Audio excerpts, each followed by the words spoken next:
Yo, what's up, you coaster cretins? Welcome back to Let's Build the Ultimate Theme Park. My name is AttackingTucans. And right now we are getting a very fast-paced view of our theme park. It is moving very fast. The cameraman drank a lot of caffeine before shooting this, and he is going crazy. But we respect the hustle out here. We truly do. So to start this episode off more interestingly, I decided that we're going to start off by building yet another roller coaster. We've been on that coaster kick recently, but I am definitely okay with it because we're trying to go for that record of having the most roller coasters in one theme park, and I think we're just about there, so let's just keep on rolling. But before I start talking about this coaster, I want to give a shout out to our sponsor for this episode, which is Manscaped, which has been a wonderful sponsor for the channel. They just released their new electric 3.0 razor, which is an awesome waterproof razor that it's almost impossible to cut yourself with while shaving.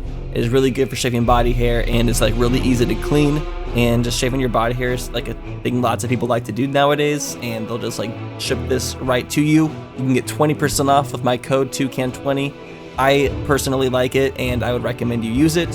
And thanks again to Manscaped for sponsoring me. I really appreciate it. Anyways, into the video. So this coaster is going to be built back in the city. We haven't been building anything back in this area for a while, but we're heading back here. We're going to be building a wild mouse coaster, which I know is a very interesting coaster choice. But I decided to go with this just because of the way the track works. This type of coaster works in a very grid-like fashion, and I kind of fell in love with building this type of coaster after building one in my tiny park.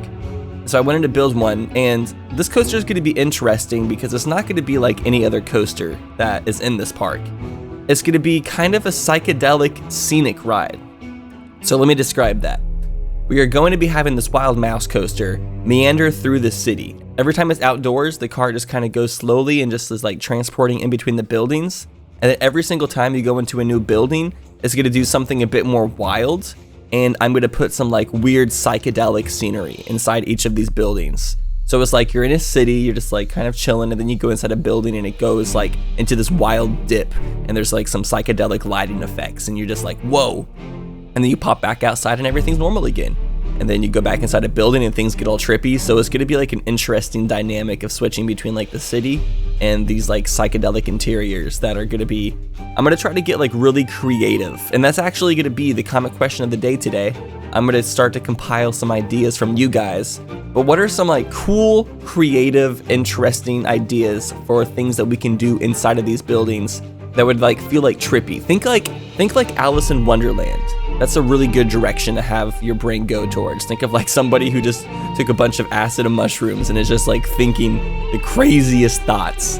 Just like put yourself in that mind state and give me some like wild ideas. And then when we go through in a future episode and add like the final decorations, I'll have like tons of crazy ideas based off of your comments. Another reason I'm building this coaster in this area is I really wanted to fill up all of these buildings because currently they're all empty, so we have to do something with the space. And the other main reason I chose the Wild Mouse coaster is because you're able to have lots of compact turns, and you kind of like get to break the rules of normal coaster building, which we kind of needed to do since we're building this coaster inside a bunch of buildings.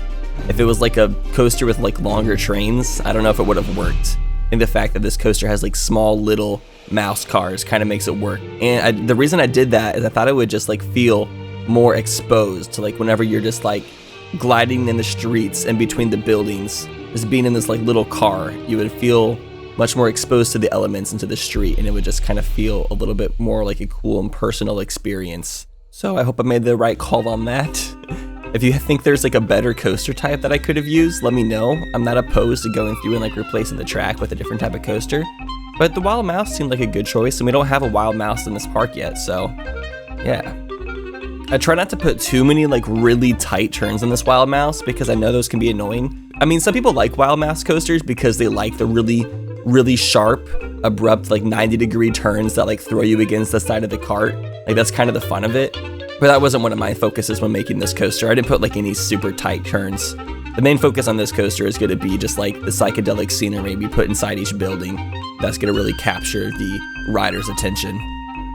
One ride that we can take some inspiration from in real life for what we're going to base this ride off of is a ride called Laugh Track at Hershey Park, which this ride is going to be way cooler than that ride because, I mean, it's the ultimate theme park, of course.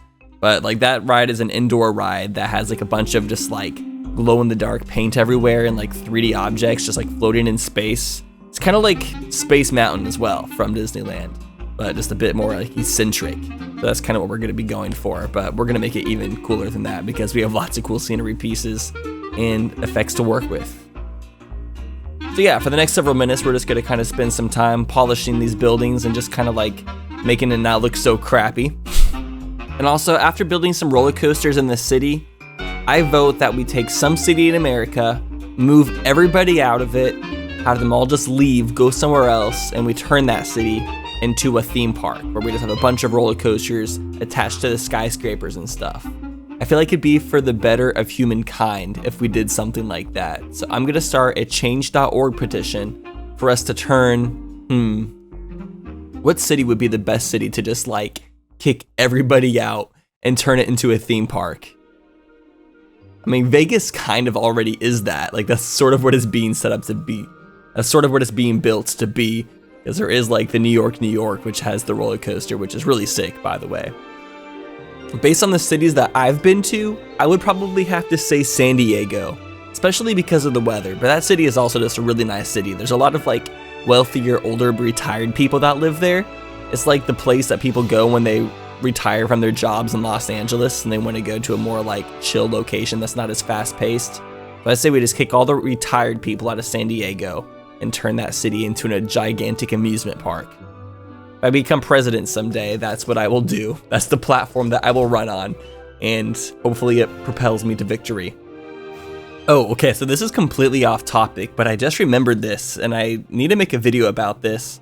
But a few years ago, I made a Let's Play of Rollercoaster Tycoon 3, which is kind of similar to this series, but like 5% as good, if even that. Like, it was kind of like, yeah. But somebody recreated the park that I made in that Rollercoaster Tycoon 3 series in Planet Coaster, and it's actually pretty accurate. So I feel like I kind of want to make a video like comparing the two. It might be kind of interesting. I need to make some content over the Rollercoaster Tycoon games. I really want to get into that open RCT source game that allows you to play Rollercoaster Tycoon 2 in multiplayer. I haven't looked into that enough, but I definitely need to check that out.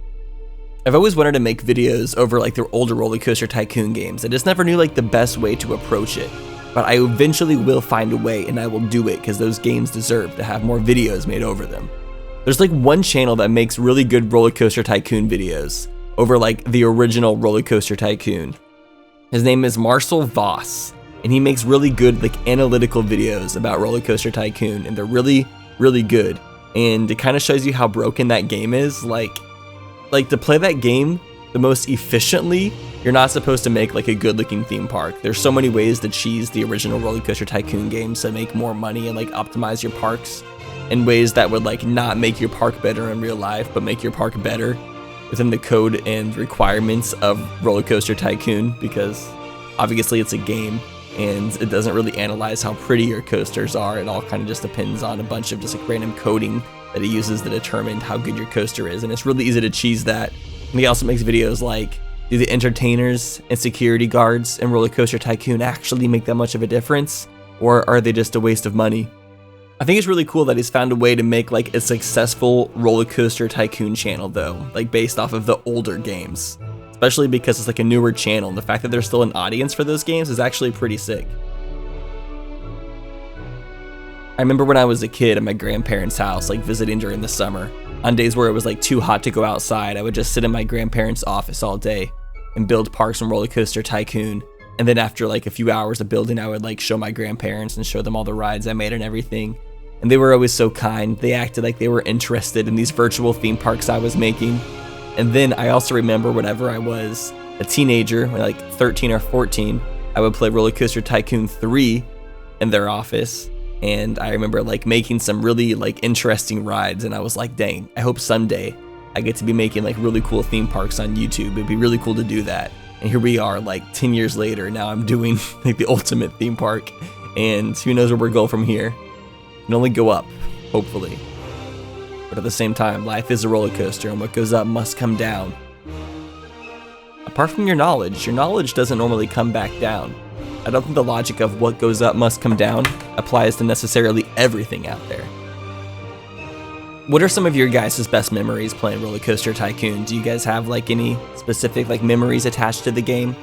Another story that I've probably mentioned in this series at some point, but I have some just like phenomenal experiences playing the original Rollercoaster Tycoon with my dad. Because my dad like doesn't like video games whatsoever. He's pretty against them actually. He's not really a video game guy. But I remember whenever I was like 6 years old, he actually would play like the original Rollercoaster Tycoon games with me. And that's like the only time he's ever played video games with me, and those are like some of my most cherished memories. Because any video game that came out after that, he showed zero interest in whatsoever. But for some reason, he gave the original Rollercoaster Tycoon games a chance. And he still like jokes with me all the time about how he could build a better park than me in Rollercoaster Tycoon. I'm like, all right, Dad. I'm like sitting over here, like literally making a career almost out of building virtual theme parks, and he's still trying to throw shade.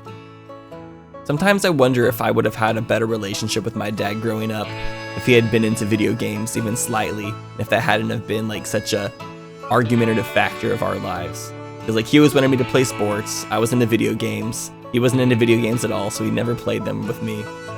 But on the flip side, his favorite thing to do was to watch sports, and I just am not into watching sports whatsoever. So I didn't really do his favorite thing with him either. So just unfortunately, our interests don't really line up that much. Me and my dad definitely have interesting conversations and stuff. We usually like to talk about politics and religion and like life and stuff. We usually have like deeper conversations because we don't like share any of the same hobbies really, unfortunately. I am interested though. I wonder if I would get along with my dad if he wasn't my parent, because it's very interesting. Overall, my dad is like more of like a country construction worker, like super religious man, and doesn't really line up with the type of person I would ever hang out with in my like day to day. So it's interesting that because I have a family member that is like that, I have that type of influence in my life when some people possibly wouldn't. But yeah, I'm kind of interested. I wonder how good of a relationship him and I would have if we weren't family. We probably would not see eye to eye in anything. We already kind of don't, but like I've opened up his mind to things, but that's just because I'm his son. Like if he didn't have me as a son, it's interesting. Family psychology is interesting to think about. But I would say out of anything out there, theme parks are the one thing that me and my dad just both really loved and enjoyed. We went to Silver Dollar City all the time. My dad was a high school math teacher for a while, and for several years, he took his advanced math class to Six Flags for this like math and science day. And a couple times I would get to go with him there, and that would be really sick. So like overall, theme parks are like one thing that me and my dad like always enjoyed, and like swimming pools and just like kind of recreational activities. Like I don't want to underplay my relationship with my dad. It's complicated. I think that's the best way to describe it, but I think everybody can agree that family is complicated. But that's just kind of what happens when a bunch of different types of people are mashed into the world together and have to forge a future with one another. There's something chaotically beautiful about it. Alright, so now as you see, we're hopping back over to the other side of the theme park again because I need to build a structure around this chairlift and single rail coaster. And this building is going to be a very interesting one because it's going to be very entangled. I was kind of wanting to challenge myself a little bit after doing the Tiny Park Challenge. I wanted to do some more like compact structures for the heck of it, just to kind of throw in some more complexity to some of these buildings. And so we're going for it, and I'm just going to be theming this after the Egyptian theme, but I'm going to also be kind of making it like a more modest and like modern style Egyptian theme. Kind of combining like the modern, simplistic, cubish architecture style, but using more of these stone walls that you get in the adventure theme. And I also want to incorporate quite a few like plants into the architecture of this building as well, especially like on the ceiling. I want to have like a ceiling that's like a greenhouse almost, because I think that would be really cool. Like imagine if every single house in the world just had plants all over the roof. That'd be kind of interesting. That'd be beautiful, and we'd be getting lots of fresh oxygen. I'm pretty sure they do that in like Japanese cities, right? In like some of the cities that are really populated, they have just like skyscrapers, but they have like a floor completely dedicated towards having a bunch of like fauna and plants, so they can have like fresh oxygen, and they probably also like grow vegetables and stuff in there as well. I can see in like really crowded and populated cities that becoming a thing. And if I think back to my SimCity Let's Play, I'm pretty sure like in the Mega Towers there was even a floor that did something like that. Speaking of, if you're looking for another really entertaining, bingeable series that I've put out on my channel in the past few years, my SimCity Cities of Tomorrow Let's Play is one of my favorite Let's Plays I've put on my channel. It's the most recent SimCity game that came out several years ago, and although it's not as like advanced as City Skylines, it has a really special like charm to it because it's from the Sim series, and I really enjoyed the way I put my series together for that game. So I'll put a link in the description if you want to check that series out. It's like one of the most bingeable series on my channel. It's like a really good series to watch while you're eating dinner. You know, there's just like some YouTube series out there that are just like exceptionally good to watch while you're eating something, and for some reason, that's one of them. It's really good to watch that SimCity playlist and like eat Chinese food. Speaking of Chinese food, I've been making so much delicious homemade Chinese food recently. I did not realize how easy it was to make, but I've been making homemade sushi, homemade like rice bowls with like teriyaki beef and chicken, making orange chicken, Szechuan chicken, making my own like seafood sauce. Like everything's been made from scratch, and I'm just like so happy because all the food I've been eating recently has just been the most delicious food ever. And then also on top of that, I've been getting like lots of fresh avocado, and avocado goes with literally everything. I love avocado so much. This is gonna sound like the most millennial thing ever, but avocado toast is like super overpowered. If you get like a really good tasting avocado, it's like one of the most delicious snacks you can eat. That's the thing with avocados. It's possible to get one that just doesn't taste quite right, and that can like throw it off. But like if you get a good avocado that just like hits just right, it's just like the best feeling ever. And avocado is such an interesting vegetable. It can go with everything, like literally everything. You can put it on toast, you can eat it with like breakfast food, you can put it on an omelet, you can put it on a hamburger, eat it with your Chinese food, you can put it in sushi, you can literally just eat it by itself. It's like phenomenal on Mexican food. It makes Mexican food like top tier. It's gonna turn into a dip for chips with like guacamole. Like I feel like God, when he created the earth, he just made avocados way too overpowered. And one of the angels was like, dude, do you think you should like nerf these things? And God was like, nah man, we're just gonna put these on here, sprinkle them in some of the best areas to live in the whole entire world, and the people who live there are just gonna be just completely blessed. And the angel was like, should we give anything good to like the cold Arctic areas? God was like, nah, let them eat some caribou or something, they'll be fine. And that's just how it kind of worked. And also I hope you like the Joshua trees I put in here. I love Joshua trees. One of the cool thing about them is like they're one of the most like unique types of trees when you see them in person, because every single one looks so different from the other. I've been to Joshua Tree National Park. It's a few hours away from my house, so I've gone there hiking a couple times, and I just like to admire the Joshua trees. I've heard a lot of people like to go out there and trip and like look at the galaxies and stuff. Now that I have good eyesight, I'm slightly tempted. There's a lot of Kesha songs out there that have like made me want to go out into the desert with my friends and just party. That's what Kesha makes you want to do. Great influence in life, Kesha. Yeah, sorry the conversation topics have been kind of like all over the place this episode. Talked about avocado a lot, which was kind of interesting.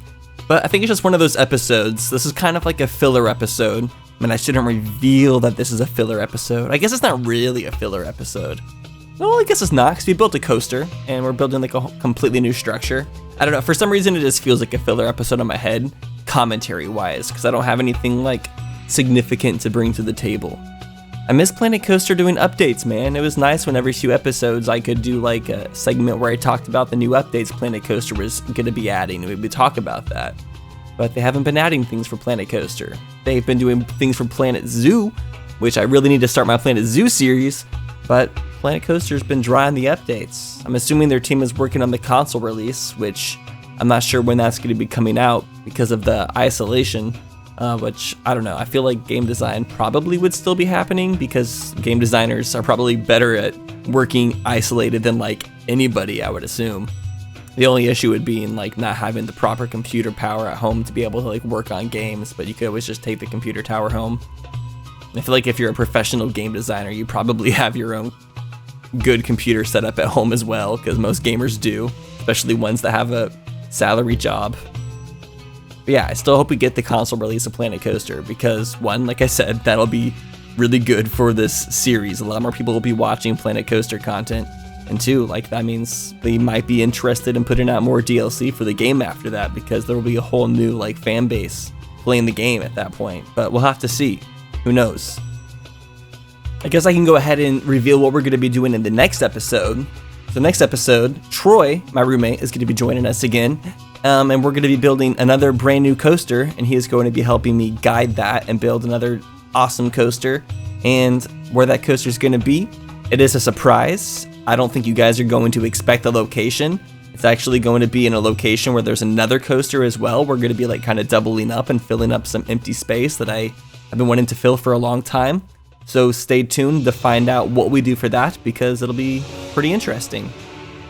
And Troy always brings some like knowledge bombs to the commentary, which we could definitely use at this point, because like I said, we're having a bit of a commentary drought because there's not much going on in the theme park world right now. All the theme parks are closed, and hopefully they open up sooner than later, because there's still a lot of theme parks in California I really want to go to. I want to go to Six Flags Magic Mountain again. I want to go to the Six Flags up by like San Francisco. I want to go to SeaWorld down in San Diego. So hopefully this stuff goes away sooner than later so we can get back on track and have some fun. Also, this fountain is honestly like a really nice finishing touch, especially with the landscaping in here. I think this like entrance to this Egyptian area is really starting to come together. I'm not gonna fully finish it this episode. I think it's gonna take like one more episode to like fully finish decorating this all and bringing it together. But it is getting really close. Like, this area is all starting to finally come together. And like, when I say finally, I mean finally, because we've been working on it for quite a while. And now that most of it is starting to become cohesive, it is just looking pretty snazzy.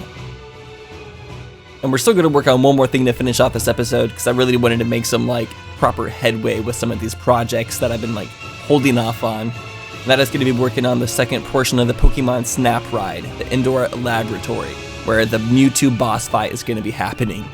Now, the stuff we're going to be doing today isn't that interesting, so the editing is going to be pretty snappy. Most of it's going to be putting up the walls and the ceilings and just like making the outer shell of this laboratory. But one of the things I'm really excited about is I'm going to make this like a flooded laboratory. Like, Mewtwo attacked it and busted some pipes, and then the pipes like flooded the whole entire thing and like kind of turned off some electricity, and there's going to be like sparks flying. The Mewtwo's gone a little bit crazy. So we're going to make this look like super cool, but for now we just have to build the basics, but we'll definitely get into the more interesting stuff in the future. That's kind of what this whole entire episode has been, and that's why it kind of felt like a filler episode, is we're not building anything that's like finalized.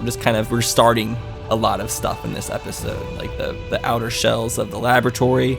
We started building the coaster in the downtown, and we started building the station over the chairlift. And then I'm gonna have like one episode where we go and finish all of these things, including the Infinity Coaster that we have in the Pokemon area, and the original coaster that Troy and I built, the Jumanji one.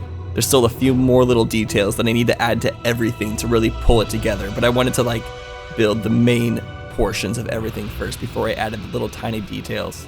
There's also lots of other portions of the park I want to go through and add There's lots of other portions of the park I want to go through and add little just tiny updates as well. So I think some of the future episodes coming up are about to just get into like the nitty-gritty small updates, which are going to make the park like really impressive. I think that's what I need to focus on in the near future before we start building new sections. The kiddie section is going to have to wait, but when we eventually get to it, it is going to be worth it because I have some interesting and creative ideas for it. And also, for anybody watching this, are any of you guys like actively playing Planet Coaster yourselves right now? And if so, what was the last thing that you worked on in your park? Like, did you play career mode? Have you been working on like a creative project, a single coaster? Let me know down in the comments section. I want to like find out what the viewers are up to. And if you also want to have like a deeper discussion about things we're working on, come check out our Discord and like show your Planet Coaster stuff off on our Planet Coaster channel. I've been enjoying seeing people's stuff in there. Just join the Discord server and then go to the React Rules reaction group, and you have to click on the Planet Coaster toucan, and that will allow you to see the Planet Coaster channel, and then you'll be able to actively be in the discussions for our Planet Coaster stuff and like share your stuff with our little community we have there. So my other like main goal I set for myself for this episode was just to completely finish the structure for the Pokemon Snap Ride, so I could just like start focusing on the detailed work. It's like building like the outside like shell for these buildings. It's just kind of like repetitive work and gets kind of boring. I kind of prefer like the small decorations more. But I just have to get all of this out of the way first before we can do that. But we are almost there, and after we're done with this, we're not going to have to be building the outside of buildings for a while. We're going to start getting into the nitty-gritty decorating for the next couple episodes after this, so I'm super excited. All of our work has been worth it, so we're going to start getting to the really nice stuff. You know, I just had a brilliant idea. I've been building this whole entire laboratory for a Pokemon Snap ride. What was I thinking? It's a laboratory. Why is this not a Dexter's Laboratory ride? That would be so much better. Oh, it's because nobody added Dexter's Laboratory models into Planet Coaster. Okay, never mind, I guess we're sticking with Pokemon, my bad. And then the last thing I needed to go do was go and build poles to hold all of the Pokemon up that were floating in midair, because people had a problem with that. And honestly, I kind of do too, since those are the only floating objects in our whole entire theme park. Doesn't really work for me.